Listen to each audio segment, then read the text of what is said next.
everyone, and welcome into GCTV. My name is Alyssa Lang here at Williams-Brice Stadium alongside Chris Clark.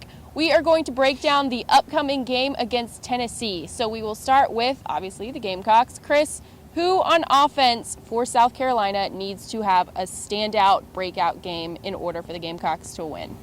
I think it's going to be that offensive line. I'm not going to pick one player, just an entire group, especially since South Carolina could be without Ronald Patrick. He's doubtful for the game. I think the offensive line on the road is going to need to pave the way for Mike Davis. I think Davis, needs to have another big game, as well as Connor Shaw. And I think Tennessee's game plan, if they're smart, is going to be to try to force Connor Shaw to make plays, whether it be with his legs or down the field, and try to have him, win the game and put the game on his shoulders. So I would say the offensive line as well as Connor Shaw. So basically a consistent offensive performance needs to happen at Tennessee. That's right. Moving over to defense, who needs to have a standout game and who do you need to come up big for this game? I think the defensive line. Jadeveon Clowney is a guy that obviously is going to draw a lot of attention, as he did last year at against Tennessee at home. But some of the other guys on the defensive line are going to need to step up. Chaz Sutton, J.T. Surratt, Kelsey Quarles. Tennessee's offensive line is one of the best, not only in the conference but in the country. They returned a lot of guys from that group last year that was very good. Multiple NFL guys on that line, including Tiny Richardson, who will be going against Clowney. So I think that defensive front is going to need to have a really good day. All right. Now, overall, what do you think would be that one thing that South Carolina needs to do? What would be the most important thing for them to get this victory? Not turn the ball over, whether it be on special teams or on offense. I think South Carolina is going to need to play well on the road and take care of the ball. This team has not punted the ball a lot this year.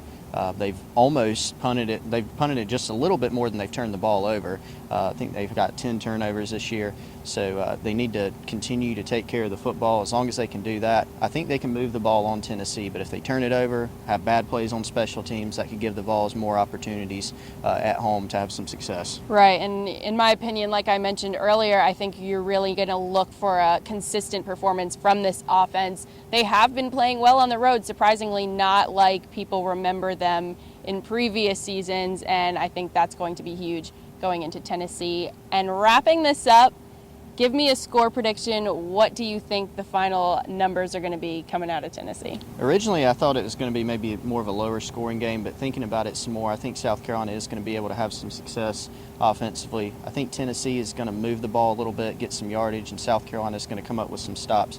So I'm going to go 31-16 South Carolina. All right, and my score prediction on Gamecock Central Radio was 38-31. I think the Gamecocks will be able to put up numbers like you said, but I don't think Tennessee is going to go down without a fight, especially after watching how they played Georgia last week. They have some fight in them. So.